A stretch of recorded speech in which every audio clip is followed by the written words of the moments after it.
Hola, es un gusto compartir contigo este mundo mundanal. Mi nombre es Axel Elías, co-creador de este proyecto audiovisual independiente que explora los vínculos entre investigación, creación artística y vida cotidiana. Abrimos esta segunda temporada con un episodio sobre movilidad y alimentación con el doctor José Antonio Vázquez Medina, especialista en estudios socioculturales de la alimentación. Tocamos temas como la gentrificación alimentaria, gourmetización y la migración, entre otros temas. Esperamos que disfruten del episodio. Por favor, compartan sus opiniones, sugerencias y preguntas en los comentarios.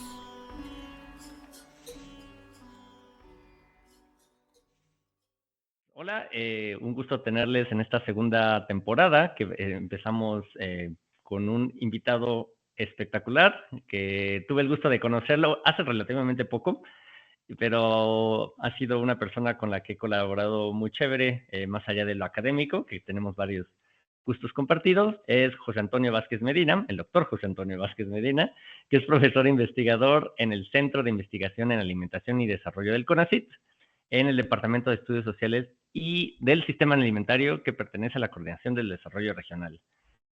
También es profesor colaborador de la Universidad Oberta de Cataluña, de Barcelona, especialista en estudios críticos de alimentación, sociedad y cultura, también doctor en estudios de alimentación por la Universidad de Barcelona, en la línea de antropología de la alimentación. Tiene el máster universitario en historia y cultura de la alimentación en la Universidad de Barcelona y bueno, en cuanto a estancias postdoctorales, pues tiene también una trayectoria bien interesante. Estuvo en el Observatorio de la Alimentación de México, en la Universidad Autónoma Metropolitana, y fue profesor investigador de la Universidad del Claustro de Sor Juana en la Ciudad de México, así como la Universidad Autónoma de Occidente en Mazatlán, Sinaloa. Es miembro del Consejo Asesor e Investigador invitado de la Cátedra UNESCO sobre Alimentación, Cultura y Desarrollo. Pertenece al Sistema Nacional de Investigadores del CONACYT y, bueno, tiene una larga trayectoria publicando sobre alimentación y migraciones internacionales, estudios críticos del turismo y el patrimonio gastronómico y alimentación, sustentabilidad y problemas urbanos. Entonces, como pueden ver, es una trayectoria bien larga, bien interesante y, como bien decía, como con intereses compartidos. Y un poco antes de comenzar esta conversación, estamos platicando de cómo podríamos detonar este diálogo, ¿no? Y se nos ocurría, bueno, proponía acá José, lo de las estrellas Michelin, ¿no? Que es algo que comenzó, bueno, tuvo como un auge en los medios, ¿no? También en las noticias, porque la Ciudad de México se incluyeron varios restaurantes, varios establecimientos de comida en la lista y pues bueno, eso también dejó mucho que pensar en cuestión de cómo nos acercamos a alimentación, de qué manera lo hacemos, en qué sitios lo hacemos. Entonces, ¿a ti qué te despertó esa serie de noticias, ese boom, si podríamos decir?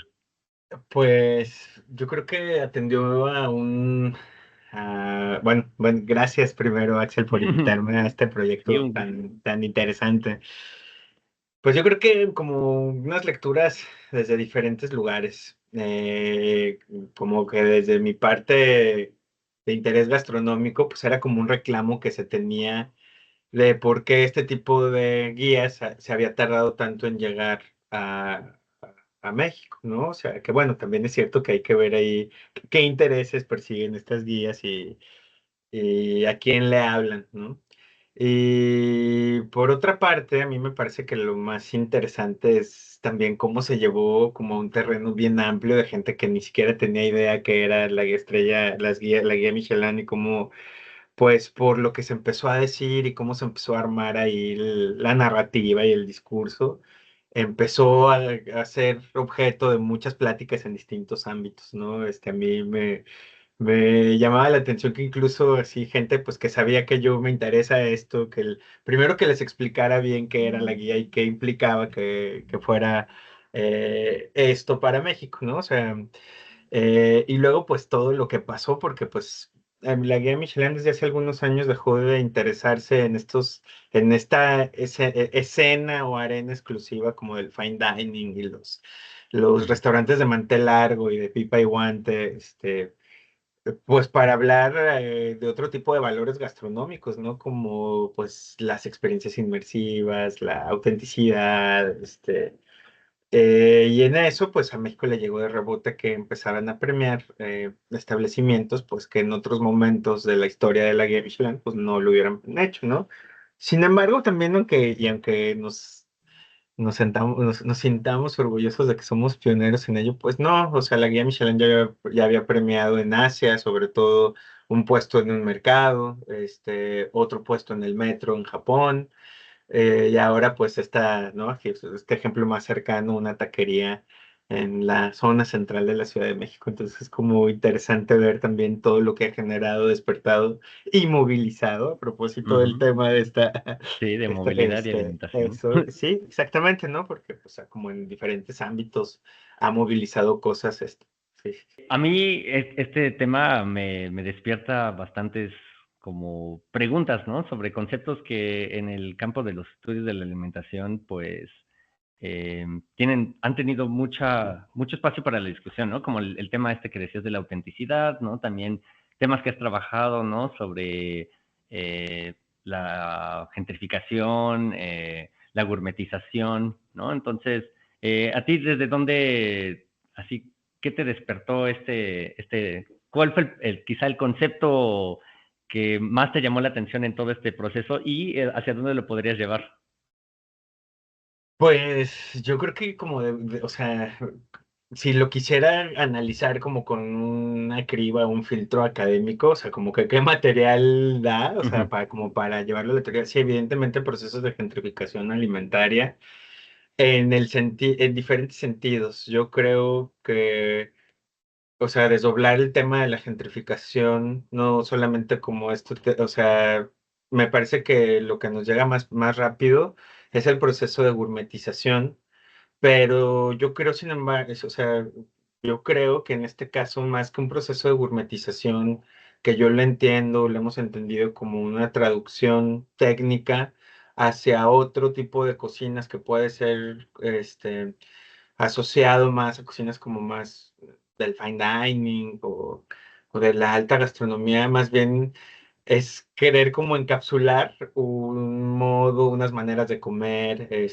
unos sabores y más bien llamarle a otro tipo de gente que lo ve, que lo vayan a comer en su espacio, digamos, lo natural, ¿no? Pero que eso, pues, el llamar a otro tipo de comensales que tiene como un otro tipo de capital que quiere desencriptar ahí, pues evidentemente ha desregulado un montón de cosas, ¿no? O sea, entonces me parece que es sí como un bracito de la gourmetización, pero que sí tendríamos que verlo más bien en el plano como de la gentrificación amplia, ¿no? O sea, en el caso de bueno, para a lo mejor no todo, no, quien nos escucha no esté tan familiarizado como que qué pasó, ¿no? O sea, Ujú. se le dio una estrella, un reconocimiento a una taquería que está situada en la Ribera de San Cosme, ahí en la frontera entre la San Rafael y Santa María la Ribera, ¿no? Que aparte que son colonias o son barrios del centro de la Ciudad de México que están atravesando por procesos de cambio poblacional, ¿no? Hay una recomposición barrial de gente que tiene mayor capacidad de llegar ahí a desplazar a los antiguos pobladores. Entonces, a mí me parece que en el caso de estas taquerías, pues evidentemente va a contribuir uno a que se genere una suerte de plusvalía por el tipo de acceso que hay ahí, pero una plusvalía generada para este tipo de personas, ¿no? Porque fíjate que estaba escuchando, uno de mis exalumnos puso ahí en sus redes que él era hijo de un comerciante que tenía un puesto ambulante por ahí, esos fueron, y él le ayudaba a su papá durante toda su infancia, y esos tacos fueron los que lo alimentaron gran Mm. parte de su infancia, ¿no? Y que ahora, pues, y él estudió gastronomía y regresar o sea, que a él le despertaba como, pues, diferentes lecturas también. Por un lado, sí, que sentía bonito que quien lo alimentó tanto tiempo fuera reconocido, pero también sentía como una especie de duelo, de pérdida, sabiendo, pues, que esas dinámicas que se generan, pues, va a ser muy difícil que las pueda recuperar otra vez, ¿no? O sea, entonces, pues, a mí me parece que O sea, este flujo de nuevos comensales, va a acelerar otros procesos más amplios y como de la transformación poblacional de por ahí, ¿no? Y todo a partir de una guía, este, eh, entonces, pues, no sé, es como padre la lectura, no padre, interesante, ¿no? O sea, Sí, creo que ahí hay varios elementos a mí que me llaman mucho la atención. O sea, la ubicación del establecimiento, ¿no? El hecho de que esté en una zona que si bien, como dices, ha tenido procesos de, pues sí, de cambio poblacional, de cambio de oferta, ¿no? Que se engloba en estos conceptos de gentrificación, también de alguna manera está aún en una zona liminal del espacio sí, de la ciudad, sí, ¿no? Entonces que genera justo eso, ¿no? Esta dificultad, así por un lado va a atraer a otros tipos de clientes, quizá a clientes también más de países anglófonos, francófonos, que están más familiarizados con la guía Michelin y que van a buscar como este tipo de experiencias que hasta donde sé, esta taquería también ha tenido como pues, un crecimiento bastante fuerte de su clientela.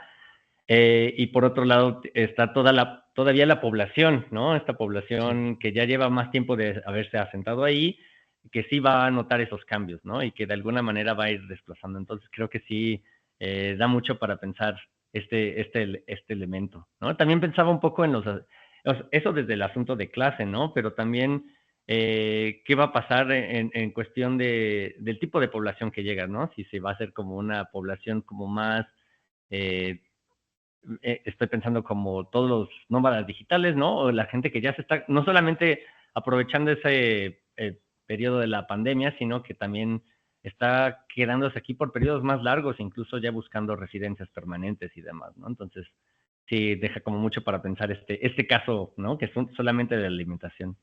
Sí, y como que desde una mirada más panorámica, pues también situar, o sea, sobre en qué momento estamos parados en las expresiones gastronómicas que hay, ¿no? O sea, como que también otra discusión como muy álgida en las redes, no sé Ujú. si te tocó verla, era, realmente la cocina mexicana necesita una validación francesa que le traiga nuevos comensales, o sea, pues no, a mí, y yo estoy de acuerdo en que no, pero decir también a qué obedece que se haya interesado, o sea, evidentemente hay muchos intereses atrás, ¿no? O sea, aquí en México también, cuáles fueron las sedes que se decidieron que fueran visitadas por quien otorga estos reconocimientos, pero me parece también que es como muy interesante a propósito de lo que dices, Axel, como que de esta recomposición, o sea, y otra vez estos flujos de pues de gente que no, pues sí que se desplaza de un país a otro, y que también va conformando ahí como un, no sé, un entramado muy interesante que también va como coloreando las nuevas necesidades, ¿no? De quién está, que va creando espacios de resistencia, pero también va modificando, este, pues muchos aspectos o muchas expresiones de la propia oferta culinaria pues no solo de la Ciudad de México, que me parece que es en este caso el que estamos hablando y que pues es uno de las ciudades que nunca se va a agotar en temas de posibilidades de estudio alimentarias a propósito de la relación con la movilidad, pero que esto lo podemos ver a microescala o escalas más pequeñas en otros espacios y podemos hablar como de que está sucediendo fenómenos similares en tiempos disímiles, ¿no? O sea, entonces, es como interesante ver eso que dices, ¿no? Y el nomadismo digital, pues sí, a mí me parece que es como algo que aceleró,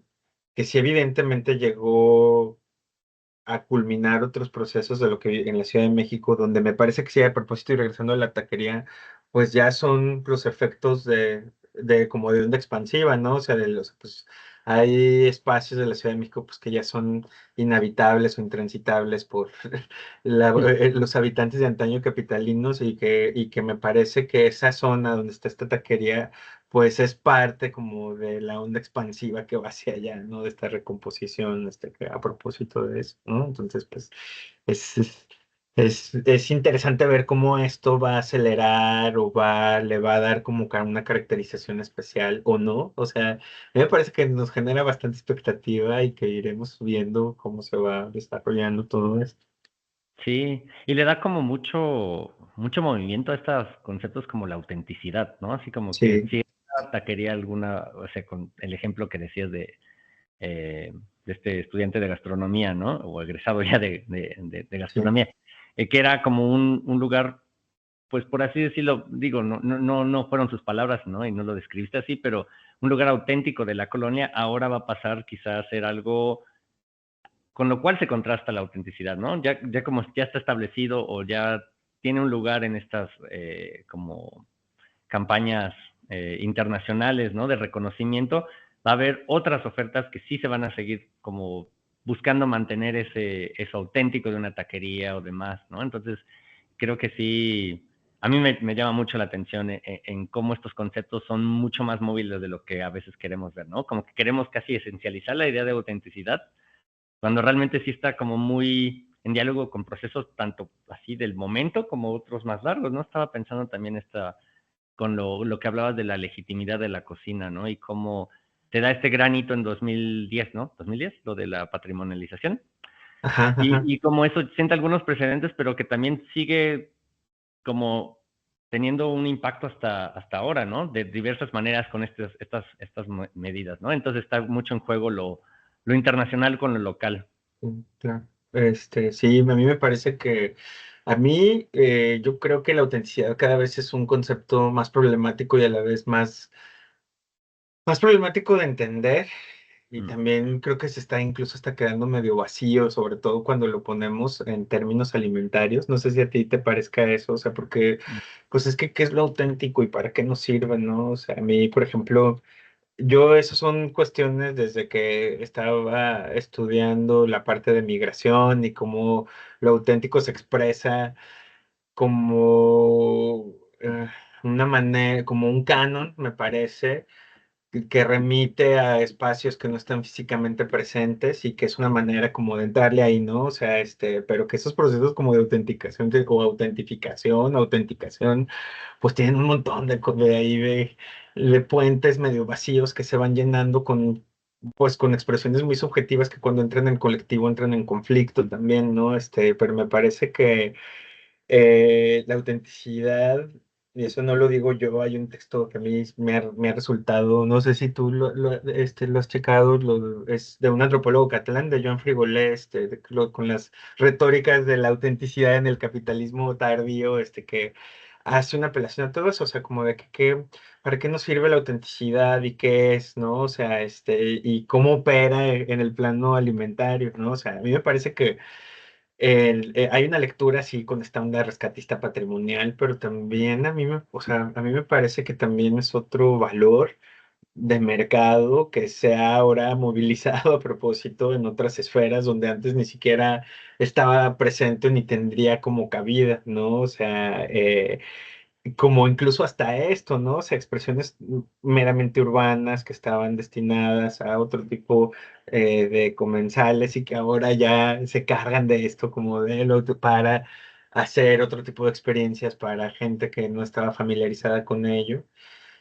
Y que hablan también como de esto, de la propia movilidad de gente que necesita como un piecito para tener algo de norte ahí, ¿no? O sea, pero pues que es un valor del mercado, o sea, que no deja de ser ahí y que la alimentación pues es un medio de contraste que lo facilita y lo amplifica, pues de manera muy evidente, ¿no? O sea, es así como, no, o sea, eso a mí me parece, yo cuando he tratado, incluso no sé si a ti te pasa, cuando escribes sobre autenticidad, o sea, hasta yo mismo entro en conflicto conmigo, ¿no? O sea, decir, mm. bueno, y yo cómo la estoy entendiendo, cómo la quiero entender, y si como yo lo entiendo, nomás lo estoy encajando en lo que quiero estudiar, y veo que sí encaja perfectamente, pero que a la vez, te digo, al menos para mí me parece que es un concepto muy problemático y hasta en unos espacios medio vacío, ¿no? O sea, no sé, son reflexiones que me han despertado y que ahora pues tienen también como que se activan sobre cuando pasan este tipo de cosas como las guías, el que se ponga el foco en expresiones que aunque permanecen en el sitio donde fueron originadas, pues las descontextualizan. O sea, Sí, sí, estoy bien de acuerdo y te brillé un poquito ese tema porque es algo que a mí me llama mucho justamente en cuestión, incluso en cómo lo usamos, ¿no? Creo que en la academia sí ya como que es un concepto rebasado tal cual, aunque mucho en el mundo, en inglés, ¿no? Siento que sigue siendo como un Sí, elemento al que le dan mucho peso, ¿no? Así que qué tan sí, auténtico es lo que se le ofrece, ¿no? Y mientras que en español se usan otras palabras, ¿no? Me parece como esto de ancestral o no sé qué otras como palabras ahorita no me están llegando, ¿no? Pero que se usan como para darle este valor extra, ¿no? De decir que ya hay como una tradición tradicional, ¿no? Puede ser otra, sí, sí, sí, otro sí. elemento, ¿no? Entonces, quizá un poco alejándonos de este concepto, ¿no? Al que te brillé un poco, ¿qué otras No, pero reflexiones te llevas? me encanta porque yo creo que también, o sea, nos sale como, al menos a mí como muy fácil, pero ya cuando lo pongo a jugar digo, "Ay, pues no, o sea, no, analíticamente pues puede ser medio problemático. Y sí, como dices, o sea, porque aparte lo usan, o sea, se utiliza para nombrar otras cosas, pero pues, a mí me parece, por ejemplo, que como esta escalerita de auténtico, local, nativo, o sea, pues no, o sea, que se utiliza como como comodín o que operan así como en filita, pues no, no, o sea, pues, pero incluso me parece que nos da para pensar en expresiones, insisto, como en la alimentaria, o sea, como que es lo auténtico, ¿no? O sea, para ti lo auténtico no es lo mismo que para mí, o sea, no necesariamente, aunque compartamos repertorios en común, pues no sé, a mí eso me interpela, me provoca y a veces hasta le saco la vuelta para que no entrar tanto ahí como en tanto conflicto, ¿no? O sea, digo, ay, bueno, pues ya la utilizo al fin, la otra cara de la moneda, pues la gente, o sea, quien lea, pues va a entender porque es como el campo semántico tan amplio que pueden Sí, entenderse muchas cosas ahí, ¿no? Sí. sí. ¿Y qué otras reflexiones te provoca esto de la movilidad y la alimentación? Digamos, nos fuimos como por el lado de, sí, la gourmetización, por el lado de pues sí, de esto de la autenticidad, cómo se expresa y cómo se moviliza esas categorías, ¿no? ¿Hay algún otro lugar hacia donde te lleven este tipo de reflexiones? Pues es que yo creo que en entornos, o sea, como en espacios que están así, o en estos ensamblajes, de espacios, la movilidad como que opera en muchas esferas, ¿no? O sea, de nuestro patrón, de nuestro repertorio alimentario, ¿no? Desde cómo se moviliza la propia comida, ¿no? O sea, que eso es algo que también me interesa mucho. Ahora que estoy acá, en un entorno bastante particular, que tiene poco que ver con una mancha urbana gigantesca como la Ciudad de México, o todo lo que cabe en la Ciudad de México, pues ver también cómo son estos procesos de cómo se moviliza, o sea, cómo el sistema alimentario también tiene como sus tiempos y sus ritmos donde la movilidad los va marcando, ¿no? Desde la propia distribución de la comida, pero también la gente, o sea, entonces me parece que la movilidad es una como de las características importantes como para describir lo que está pasando, ¿no? O sea, como que el momento del flujo, ¿no? Aquí como que a mí, no sé, a mí como que desde hace mucho tiempo y regresando a mí la noción esta de los flujos de Apadura y como que me sigue siendo como reveladora y útil y eficiente para explicar los sistemas alimentarios urbanos ahora, ¿no?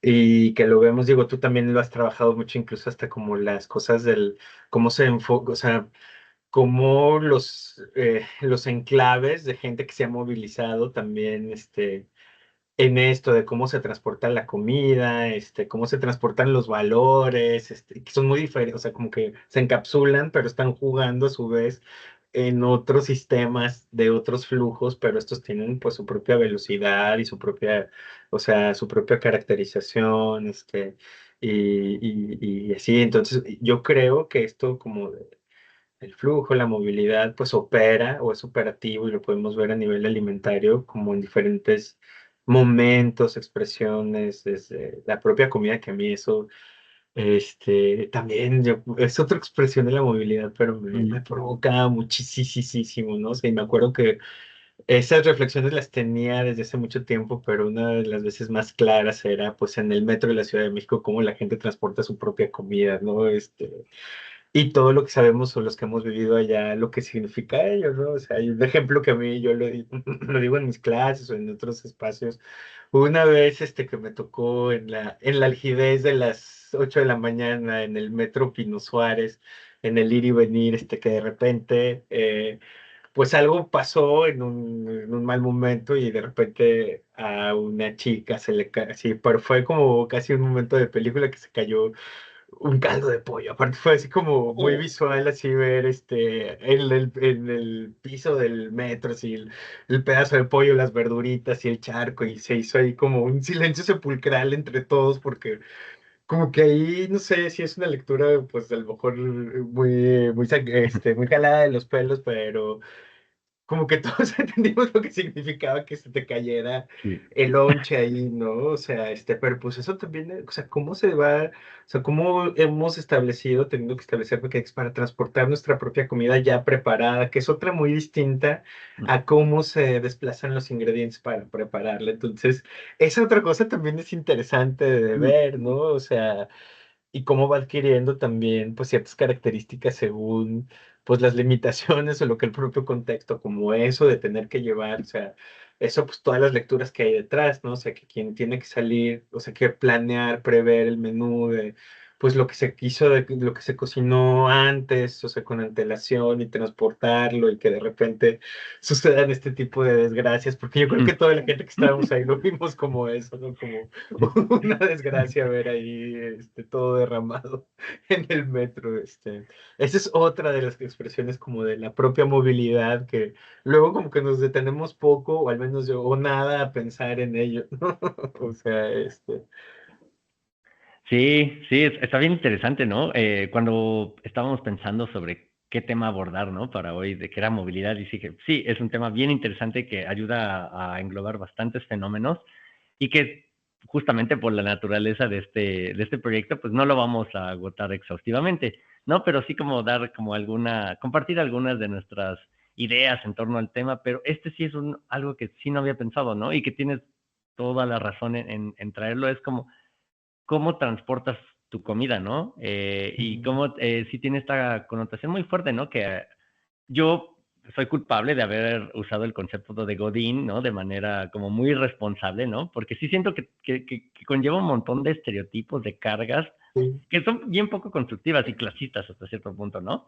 Porque es un cierto tipo de persona dedicado a ciertos trabajos que se critican, ¿no? Entonces, y es como esta población que sí tiene o encuentra maneras para transportar pues una comida que le ayude a que el costo no se eleve tanto y que también sea balanceado, ¿no? Porque así como transportó un caldo de pollo esta persona, puede haber transportado, pues no sé, o no sé, no se me ocurre algo, pero un burrito del 7-Eleven, ¿no? O del sí, Ox, por ejemplo, ¿no? Entonces, sí, sí, sí. como que sí es un tema bien importante pensar en también en la movilidad, tanto en la producción, ¿no? Es decir, como crecer los alimentos, transportarlos y también ya preparados, llevarlos de un espacio al otro, ¿no? Sí, sí, Que sí, también sí. implica un reto.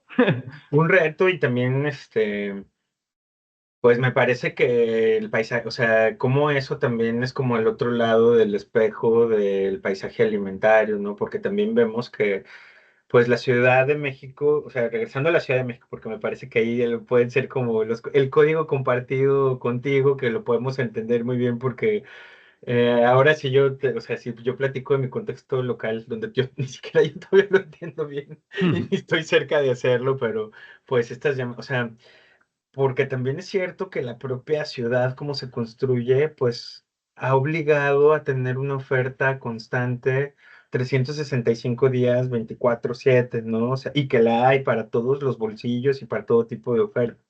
Entonces, ¿a qué obedece? Que la gente todavía desplace o también desplace o tenga la intención de movilizar su comida de un lugar a otro cuando hay una oferta variada 24/7. O sea, a mí me parece que también es otra cosa pues necesaria de hablar y de pensar, más de hablarla como de reflexionarla, ¿no? O sea, como de ¿A qué obedece que la gente toda, o sea, sí me parece que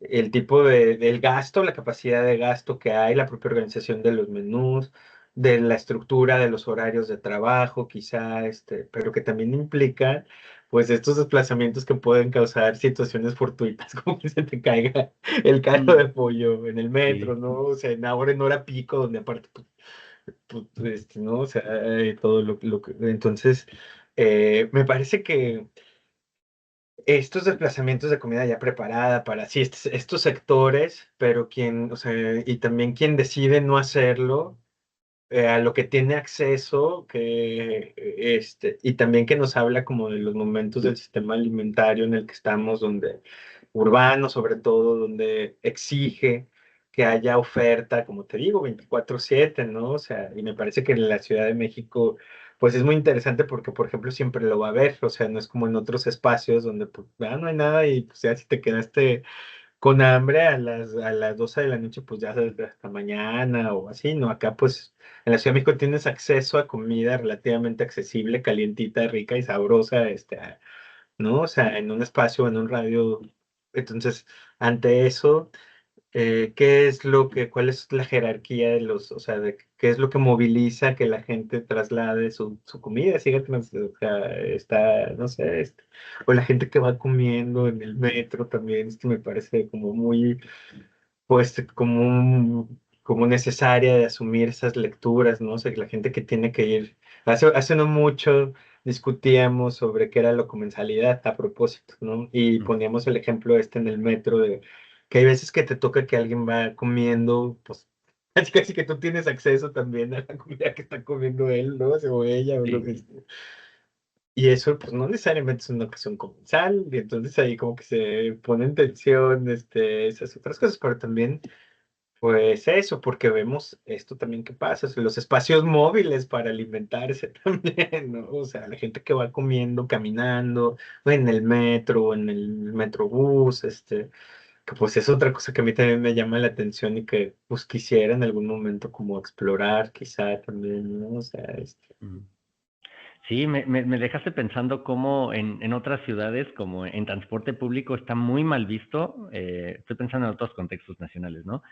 El que la comida huela, ¿no? Y eso también es como, o sea, tiene un componente, pues sí, de respeto a los demás, pero también está muy, o sea, como que sí tiene ciertos tintes de diferenciación racial en ocasiones, ¿no? Racial o nacional, es decir, como un cierto espacio, si la comida huele, no sé, quizá a huevo, sea más tolerable a que si huele a curry, ¿no? O sea, por ejemplo, o sea, entonces, como ese tipo de diferencias como que sí van marcando, o sea, qué sí se puede transportar, qué no se puede, qué puede olerse, qué es tolerable que huela la comida y qué no.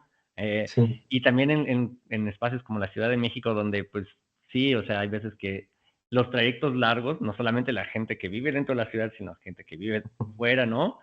Implica que no haya otro espacio para comer más que el transporte, ¿no? Y ahí se está haciendo eficiente como tanto la alimentación como la movilidad sí, el corporal. formato de la propia alimentación, ¿no? O sea, para hacer, sí, exacto, ¿no? O sea, digo, no me acuerdo, a lo mejor tú tienes el último dato de cuánto es el tiempo que se gasta en el transporte en promedio. La gente que vive en la Ciudad de México me parece que eran 80 minutos en promedio, no sé, no sé, lo estoy inventando, o sea, Sí, no lo tengo era una presente yo. referencia que tenía, pero, pues sí, claro, o sea en este tipo de contextos donde le faltan horas al día, se tienen que ser eficientes los espacios no de traslado para hacer otras necesidades que tenemos que comer, pero también eso cómo va quitándole, o sea, o va desposeyendo de los significados que tiene el comer, ¿no? O sea, sí, no sé, son otras reflexiones que me provoca la propia entendido a lo mejor desde un punto de vista como muy simplista, la propia movilidad, ¿no?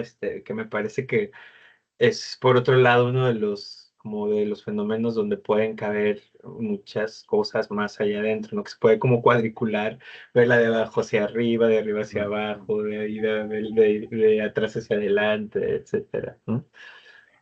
Sí, estaba pensando también con otro de los temas que has trabajado, ¿no? O sea, cómo en otras urbes que quizá tienen más como Yo digo que esta ciudad, la Ciudad de México, es como multicultural y cosmopolita y tiene muchísimas, como distintas maneras de hacer las cosas, o sea, gente de diversos lugares transitando, ¿no? Pero en otros espacios, no sé, estoy pensando en Nueva York, Londres, ¿no? Así como París, ¿no? Que tienen, Barcelona incluso, ¿no? Que estuviste por allá, que tienen todas estas distintas poblaciones.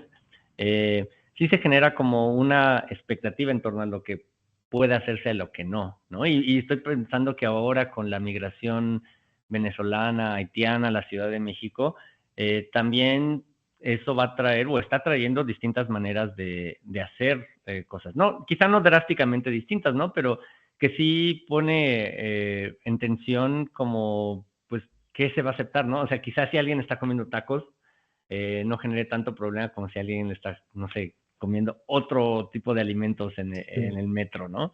sí. Y eso no se tiene que ver mucho también con migración, ¿no? Y la movilidad. Sí, sí, definitivamente. Yo no sé si, pero fíjate, Axel, yo creo que en el caso de o sea, que es tan amplia, tan variada la oferta en la ciudad, que no sé, o sea, ahora de bote pronto yo creo que en ningún momento va a generar ni incluso sorpresa que Mm. se esté comiendo otra cosa, digo, porque es una inmersión sensorial tan fuerte el transporte público que ahí pues encuentras, ¿no? O sea, que en otros espacios quizás sí. Y sí, a mí me parece que pocas, no, o sea, no en pocas ocasiones, y digo, bueno, como para entrar como también en códigos más comunes relacionados con la alimentación y migración, este, a mí me parece que o sea, que cuando el enclave o las expresiones de las comunidades étnicas, y eso pues yo no lo digo, lo decía ya Xavier Medina desde hace mucho tiempo, o sea, cómo se convierten como en una suerte de escaparate de primera aproximación hacia el otro, ¿no? O sea, y hacia el otro que llega y hacia el otro que también está, o sea, que muchas veces también ahí hay unos lentes, pues que también tienen que ver con ondas de cómo se ve al otro étnico, ¿no? O sea, cómo se construye en estos espacios cosmopolitas grandes, ¿no? Que pueden generar vínculos, pero también inclusión, pero también exclusión, ¿no? O sea, hay que, a mí también me parece que estos procesos, no sé si a ti cómo te ha funcionado, tú que has trabajado, pues, o sea, como en escenarios transnacionales tan distintos, ¿no? O sea, como Estados Unidos o como, o sea, como Nueva York, como la Ciudad de México, que me parece que que hay momentos muy disparejos en cómo se asume al otro étnico, o sea, el otro llegado, ¿no? O sea, me parece que sí, ahí en la Ciudad de México los enclaves están muy contenidos y todavía no se puede hablar en ningún proceso, o sea, con ni siquiera procesos de intención, no todos evidentemente, porque también es cierto que vemos eso, que hay otros que están colocados, ¿no? O sea, que son, o sea, o que llevan ya procesos de arraigo más largos, pero que en estos nuevos procesos migratorios, pues que los enclaves todavía siguen siendo como muy contenidos, y no porque, o sea, que la propia ciudad los contiene, ¿no? O sea, no es que, y que eso no pasa necesariamente en otras ciudades que están compuestas por muchos enclaves, o sea, que la propia ciudad es ahí un amalgamiento de otros enclaves, ¿no? Como puede ser Nueva York. No sé a ti, Ujú. eso cómo lo leas, o sea, eso es algo que a mí, yo creo que la Ciudad de México, en ese aspecto como de, no se podría llegar a hablar como de procesos conjuntos como de otras ciudades igual o mayormente grandes. ¿Cómo lo ves tú? No sé. Sí, a mí se me hace bien interesante el caso de la Ciudad de México, pensando en que, o sea, creo que la formación del Estado-Nación mexicano como ha sido tan homologante que a veces Ujú, perdemos de vista como lo diverso que puede ser, cuán diversos, ¿no? O sea, incluso dentro de la misma gente que nace dentro de lo que es México, ¿no? Y ya si le vamos agregando como otros elementos, ¿no? De poblaciones migrantes, no sé, pues simplemente en el siglo XX, siglo XXI de Cuba, ¿no? Que Estados Unidos, ¿no? Que es el principal país al que llegan los estadounidenses, ¿no? Digo, son creo que, no me acuerdo cuántos, como 1 millón y cacho de estadounidenses que viven en territorio. mexicano, pero pues que se van distribuyendo en distintos lugares, entonces como que a mí se me hace bien interesante qué ocurre en cuestión de la alimentación, ¿no? Así como cómo percibimos la comida no mexicana, sí me llama la atención, y esta diversidad, ¿no? Eh, Porque siento que también la ausencia de bueno, no ausencia, pero como que no tenemos una literatura gastronómica tan fuerte, es decir, como estoy pensando como el Los Angeles Times o New York Times, ¿no? Que tiene estas secciones dedicadas a hablar sobre la oferta multicultural, como que siento que en México no se da tanto, ¿no? Y eso genera ciertas dinámicas en torno a cómo la percibimos, no sé, no sé qué otros espacios haya para ver eso, ¿no? ¿A ti te genera algo de esa diferencia o pues más bien analizar el caso mexicano de cómo se genera esta sensación de pensar a la otredad desde dónde, ¿no? Es como que siento que no hay tantos espacios.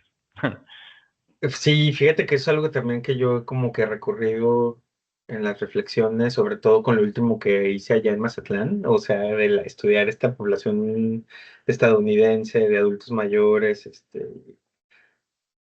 no sé, o sea, después de haber estudiado como estas movilidades desde abajo, o sea, con lo mexicano en Estados Unidos y todo el camino que se tiene que abrir, y ver el otro lado de de la moneda con estas migraciones privilegiadas, o sea, donde el migrante aparte tiene mayor capacidad de gasto que eso me parece como poco común, al menos en lo que yo había estudiado, pues nunca había aparecido eso, ¿no? O sea, y ver la capacidad de incidencia en la propia reestructura del sistema alimentario, más allá de o sea, me parece que a lo mejor hablamos como de, no sé, como de condicionantes distintas, ¿no? O sea, que la expresión, sí, de la prensa gastronómica, por un lado, se acerca, y eso lo vemos y que también desregula otras cosas, ¿no? Por ejemplo, cuando hicimos el trabajo allá en Santa María la Ribera, pues, por un lado, en un primer momento, cuando el Time Out México y Chilango y todo esto eh, decía lo interesante que era Santa María la Ribera, ¿no? O sea, como spot gastronómico de visita, o sea, no es que esté llevando a otro lado la conversación, sino como para ir poniéndola Sí, así, sí, situando. Pero luego también vemos como las redes sociales digitales, pues también movilizan un chorro y que no necesariamente, o sea, le hablan a mayor público, o un público más amplio, más diverso. Es quizá un mecanismo más democrático, pero que no por eso necesariamente se vaya a consolidar el consumo, ¿no? O sea, que es así como, mira, está todo esto, pero pues yo le estoy hablando o esto está. Entonces me parece que eso también es trasladable a otro tipo de prensa, ¿no? O sea, a mí te digo, me parecía, por ejemplo, que en Mazatlán, donde estudié este fenómeno de los snowbirds, que así le dicen a los jubilados estadounidenses y canadienses que llegan y se están 3 o 6 meses en el puerto, como movilizado también la escena gastronómica es bien interesante, o sea, y cómo están colocados, en qué tipo para la gente que vive en el puerto y que no pertenece a ese sector de la población, pues lo que les provoca, ¿no? O sea, y que incluso, fíjate, o sea, que pues es también la parte alimentaria, otra expresión, sé que tiene que ver con la gentrificación turística, pero también como de segregación de ciertos espacios y que eso se me hace, y restricción a cierto tipo de alimentos o de oferta gastronómica, que pues es un fenómeno totalmente inverso al otro, ¿no? O sea, entonces mm, pues es lo que te decía, a mí me parece que no es ni siquiera armónico estos flujos de movilidad de todo, o sea, de la gente, de los valores, de los recursos, de las ideas, o sea, que es cuando menos caótico, ¿no? No es que se pase de un estado a otro, ni mucho menos, sino que son unos espirales ahí complicados de es bien siquiera como complicado. de poner en perspectiva. Sí, estaba pensando mucho lo contrastante que puede ser tú que tienes experiencia justamente estudiando a comunidades mexicanas en Estados Unidos, ¿no? Con tu investigación doctoral, ¿no? Como esta parte afectiva de lo que es construir una comida mexicana fuera del territorio nacional, a esta otra experiencia también de personas migrantes, pero en un lugar, o sea, canadienses, estadounidenses, en Mazatlán, y cómo, a pesar de que ambas son comunidades migrantes que se mueven, ¿no? Algunas temporalmente, algunas sí se quedan, ¿no? Esas experiencias de su aproximación a la alimentación y el impacto que tiene, las consecuencias que tiene, va a ser bien distinta, ¿no? Así, Sí. Y cómo se recupera, cómo es representada, o sea, das muy bien en el clavo, ¿no? Entre, sí, la prensa, ¿no? Que tiende a escribir sobre la oferta culinaria, pero también ahora las redes, ¿no? Que también hay incluso, pues la palabra, ¿no? En inglés, los influencers, ¿no? Los culinarios, ¿no? Que hay gente que el hecho de que haga una reseña sobre un espacio ya lo puede poner, pues sí, o sea, puede generar mucha movilidad hacia esos lugares, tanto estas personalidades de las redes en español o las del inglés, o sea, van a ir generando. Okay. Pues bueno, con esto llegamos al final de este primer episodio de la segunda temporada. Agradecerle nuevamente al doctor José Antonio Vázquez Medina por su tiempo, ¿no? Justamente retomo lo que alguna vez dijo en algún coloquio, ¿no? De que era como un menú de degustación, ¿no? O sea, como que ir tocando como temas porque justamente por el formato de esta cápsula sonora, pues no podemos entrar tan a profundidad en todos los temas, ¿no? Pero sí movilidad y alimentación, como pudimos ver, da pie para un montón de reflexiones, ¿no? Y cada uno va a ir siendo cambiado de acuerdo a quién lo estudia, con qué intereses y demás, ¿no? Entonces, ya para concluir, José, algún pues contacto que puedas compartir para la gente que tenga interés en seguirte, ¿no? En seguir tu trabajo, tus reflexiones, tu actividad. Ajá, bueno, si me quieren contactar directamente puede ser a mi correo, que es jose.vasquez@ciad.mx. Y si no, también utilizo redes sociales. Ahorita estoy tratando como de, pues ahí también poner cosas relacionadas la mayor parte de las veces a estas cosas como las que platicamos el día de hoy. En el Twitter, que es soy-joseavm. Esa es mi arroba en Twitter. Bueno, en X, que ahora es X, ya no es Twitter. Ya, pues Entonces, ahí creo que también te daré seguimiento porque yo no te sigo en Twitter, tengo ahí como el de las redes de estas de Mundo Mundanal, entonces para también ajá. estar en contacto por esa vía. Además del Twitter y el correo, por ahora eso, ¿verdad? Sí, De por redes. ahora, sí. Pues volverte a agradecer, José, y pues muchas gracias. No, gracias a ti. Siempre estas reflexiones nos ayudan a organizar, a pensar, a poner también ahí como, pues, nuevos caminos pues, para abordar la gran complejidad que implica o entraña estos procesos o fenómenos, pues, como la alimentación y su intersección con la movilidad. Sí, un elemento tan cotidiano, tan, pues sí, de todos los días, ¿no? O pues, dependiendo de a quién le preguntes, ¿no? Casi todos los días, ¿no? Porque pues, sí hay como ejemplos muy graves de eso. Pues sí da pie para pensar más allá, ¿no? Así como y con la movilidad, pues sí, se vuelve aún más complejo el problema, como bien decías. Sí, Entonces, sí. Sí, también agradezco mucho la plática. Sí, no, igualmente, sí. Hasta la próxima. Es un verdadero placer que nos acompañe nuevamente en esta segunda temporada. Les agradeceremos mucho si dejan sus comentarios y preguntas aquí en YouTube. También nos pueden contactar a nuestro correo mundo.mundanal@gmail.com o en nuestras redes mundo-mundanal. Esto es en Instagram, TikTok y Twitter. El tema musical se llama Exploradores de Lu Yang Quan. La dirección artística de Augusto Elías. Edición e idea original es mía. Mi nombre es Axel Elías. Muchas gracias y hasta la próxima.